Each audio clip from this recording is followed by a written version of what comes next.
భారతదేశంలో ఉండకూడని ఫైల్ ఒకటే, దేశ భద్రతకు సంబంధించినవి.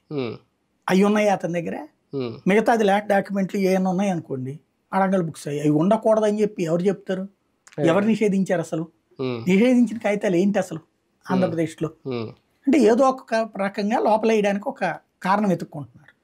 ఉండకూడని ఫైళ్ళు ఉన్నాయి కాబట్టి నవాజ్ బాషా మీద కేసు పెడుతున్నాం. ఏందా ఉండకూడని ఫైల్ నాకు అర్థం కాలే. ల్యాండ్కి సంబంధించిన ఫైళ్ళు ప్రతి ఒక్కరి దగ్గర ఉంటాయి.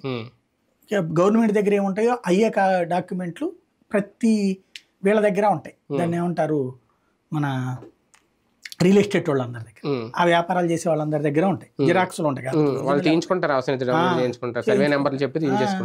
ఇవన్నీ ఉంటాయి. దాన్ని ఏదేదేదో ప్రస్తుతం ఏంటంటే ఆర్భాటపు ప్రచారం జరుగుతుంది. ఈ 10 రోజుల్లో తేల్చిందేం లేదు. ఇంకోటి ఏంటంటే స్వయంగా చంద్రబాబు గారు హెలికాప్టర్లో పంపించి ఇదంతా చేయడం వల్ల అప్పుడు జగన్ ఢిల్లీలో చేసేదాన్ని కొంత డైవర్షన్ కోసం నడిపినట్టుంది. రెండోది పెద్దిరెడ్డిని భయపెట్టడం కోసం జరుగుతున్నట్టు కనబడుతుంది. పెద్దిరెడ్డి చుట్టూ ఉండే శక్తుల్ని భయపెట్టి పారిపోయేలా చేస్తే అప్పుడు పెద్దిరెడ్డికే అక్కడ ఊపిరి ఆడకుండా చేయటం. భయం వరకు భయపెట్టే వరకు ఆగుద్దా? అరెస్ట్ చేస్తే ఇంకా భయం పెరుగుద్దా? రేపొద్దున అరెస్ట్ చేసే వరకు కూడా ఉంటుంది. చేసే ధైర్యం చేస్తారని నేను అనుకోవట్లేదు.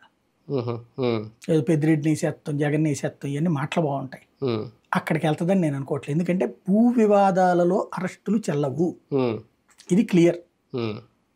భూ వివాదాల్లో అరెస్టులు చెల్లవు, తొందరగా ముందస్తు బెయిల్ వచ్చేస్తాయి. అందులో